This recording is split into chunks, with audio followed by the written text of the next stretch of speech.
My name is Smokin Ed Currie. I'm the president, owner, mad scientist, and chef at the PuckerButt Pepper Company. Oh, I'm known for making the hottest pepper in the world, the Smokin Ed's Carolina Reaper. I got involved with universities here in South Carolina, and one of them, Winthrop University in Rock Hill, a grad student who was working on my stuff asked if she could do a poster for some, putting out her thesis or whatever it was. And I didn't realize, that would bring it out. We were trying to keep it a secret and keep everything for manufacturing purposes. But it became the official Guinness World Record in November 13th of 2013. Well, I was a pretty bad kid. My parents dropped me off at college early and they told me I was going to die of heart disease or cancer. And I better do something about it if I wanted to keep up my lifestyle. And I didn't want to stop partying. I went to this restaurant. I told them I wanted the hottest thing they had. So they made me up a dish that it was really, really hot. And I started sweating and I was snotting. I was chugging these coffee drinks with milk in them. I couldn't stop, but I couldn't stop eating either. But what it was doing was giving me an endorphin rush. See, capsaicin fills the dopamine receptors in your brain, the same as a narcotic does, and releases huge amounts of dopamine and endorphin into your body. I was getting high, and that's why I liked it so much. And essentially, because I was partying and wanted to keep on partying, I got addicted to spicy foods. One of the things I do is breed peppers for medical research. There's lots of indication and lots of data to back it up that peppers can cure cancer. They actually, when you get it to a cancer cell, it causes an autoimmune sequence and destroys the cell. They're studying ALS with it, they're studying Parkinson's, they're studying heart disease.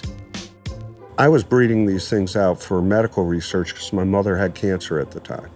And, non-smoker lung cancer, go figure. But what I was trying to do is raise one of the certain subcapsuloids that has that key. That's what was behind all of it. When I was in Detroit, there was a doctor from Pakistan who flew back and forth all the time. He brought me peppers from Pakistan. A woman I knew at the bank brought me a pepper from the island of St. Vincent. She kept on saying, "You don't know pepper, I know pepper." And down there, they don't name the different varieties, they just call it pepper. I grew out 9 different peppers and bred them with that one from La Sauverie. And the Carolina Reaper was born from that. The PuckerButt Pepper Company has a whole range of products from everything from the consumer all the way through to research and development. We do hot sauces, purees, salsas, mustards, peanuts, candy, powders, tinctures, just about anything under the sun you can possibly think. I'll do it and make it hot. I spent 6 hours every morning culling through fruit looking for wormholes or any blemishes caused by bugs or anything like that. But I believe it gives us a superior product to any of our competitors. And our customers believe the same thing too. My wife told me to start a business, okay? And I said, no one's gonna buy this stuff, it's just too hot, She said, yeah, I bet you. And she actually sold a bunch of it the very first time we sold it.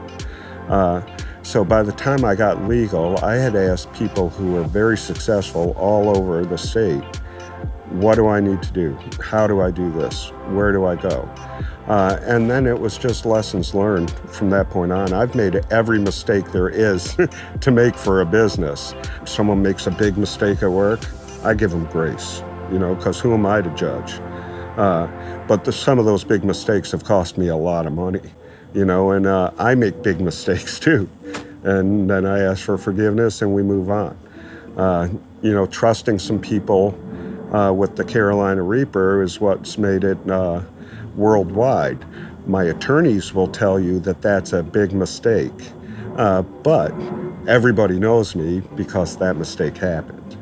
Mostly I hire people I know, or I've either met through recovery or met in church or met in karate, or people who are real and who are genuine.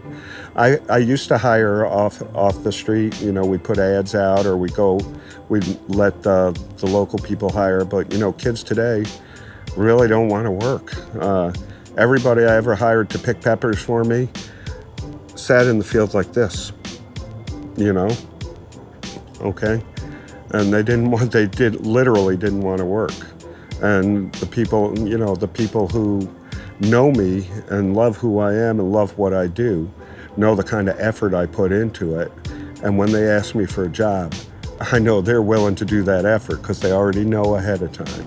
I work very hard and I put in very long hours because I believe I'm following God's will for my life. Okay, there's a tier of priorities that I follow. So what really drives me is the fact that most of the people who work for me are my friends or family. I have 2 miracle children that came through this company. I have a beautiful wife who loves me and supports me. And then I have a God who shows me every single day that I'm doing the right thing. So that's what my motivation is. I'm not motivated by money. Since 2011, I haven't had a salary because my business has grown so much that I've had to put every single dime we make and more back into the business.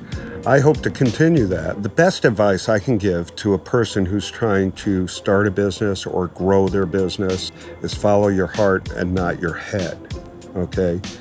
Because when we think with our hearts, we're usually following the path that we're supposed to be down. If we think with our heads, it usually involves money, and we shouldn't be chasing money if we're going to be innovators. Innovators don't need money. What they need is to be able to go through their creative process and bring an idea to fruition. We funded this whole thing through credit cards. We used up our 401ks. I borrowed from family and paid them back. I did get involved in an angel fund that really was not a good experience, and I don't recommend it for anyone. Try as hard as you can to get your own funding. But essentially, outside of that small amount, and small amount, I mean it's less than 1/10 of what I've put into the business. We've self-funded it with every single bit of profit we've ever made and with every single dime we ever had, including most of our paychecks, everything above the bills. So what's next for the PuckerButt Pepper Company? People keep on asking me that same question. Well, we expanded approximately 5 times the size we were last year, maybe a little bit more.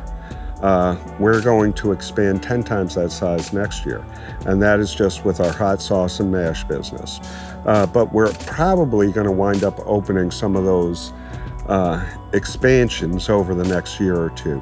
I hope to employ another 100 or so people in the coming year because we're going to need them to process these peppers. We're also going to need them to sell these peppers. And there's a lot of people who need jobs in York County. Even though it's one of the fastest growing counties, a lot of older people are losing their jobs because younger people have more tech ability, and those people have a lot of savvy. So I choose that pool because that pool's willing to work. This is the place where I get centered every day. I come here to have fun, and it's a really nice backdrop for who I am on the inside. This is where I'm at peace. This is what I do the best. I play with plants. My name is Ed Currie, and those were my notes on innovation.